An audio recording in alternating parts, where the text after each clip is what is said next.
Jadi kalau bicara masjid, saya melihat ada tiga bentuk atau pola manajemen.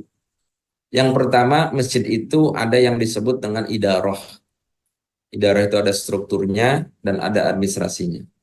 Pengurus DKM ini kita sebut dengan orang yang berada dalam posisi idaroh. Idaroh itu dalam bahasa Arab kantor ya. Idaroh itu dalam istilah sekarang kita ini adalah tempat di mana pengurus DKM posisinya atau struktur organisasi DKM itu dalam bentuk idarohnya. Insya Allah saya memastikan untuk idaroh ini di masing-masing setiap masjid pasti ada. Jadi pada ada pengurusnya, ada bagian-bagiannya. Kemudian selain idaroh, itu ada disebut dengan imarah. Imarah itu kaitan dengan programnya, layanannya, ada ibadahnya, ada sholat dan lain sebagainya. Juga ada pengelolaan ZIS. Jadi kalau disebut manajemen masjid berbasis atau manajemen zakat berbasis masjid, maka ini adanya di kotak imam. Jadi pengurus masjid tidak hanya concern pada bagaimana ramainya sholat, tapi bagaimana juga ramainya zakat. Ya, ini ada dalam posisi imarah. Jadi kata memakmurkan tadi itu, innama ya'muru masajidallah, ini seakar kata dengan kata imarah. Ya, jadi masjid yang disebut makmur bukan hanya sholatnya, tapi juga ada zakatnya, ada kajiannya, macam-macam. Ya, tempat di mana umat ini melakukan kebaikan yang sifatnya berjamaah.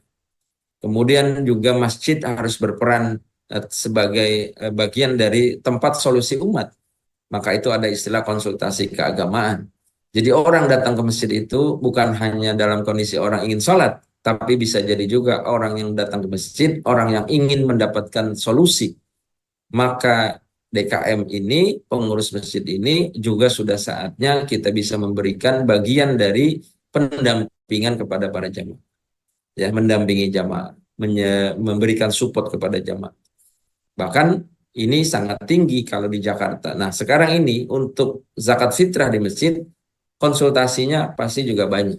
Jadi orang mau bertanya, orang yang nggak tahu bagaimana ngitungnya, orang yang mendapatkan informasi yang kemudian masih bingung, ya dari sini dapat, dari sini dapat. Kok saya jadi bingung datangnya ke masjid kita? Maka juga tempat mereka mendapatkan solusi. Jangan sampai nambah masalah orang datang ke masjid itu ya. Dan lain-lain. Nah, yang ketiga adalah riayah. Ya, semua fasilitas masjid ini masuknya di kotak ketiga. Maka tadi kalau ada ruangan, ini kaitannya bagian pengurus DKM yang memang concern pada pemeliharaan, keamanan, fasilitas, dan lain sebagainya. Semua ini kalau kita bungkus memang kaitan dengan bagaimana manajemen yang ada di masjid ini akan baik. Idarohnya baik, ya strukturnya baik, administrasinya baik, pengurusnya DKM-nya, programnya ramai, programnya makmur, kemudian fasilitasnya juga mendukung. Maka itu kemudian kita ingin menjadikan masjid yang ideal. Idarohnya, imarahnya, riayahnya semua baik.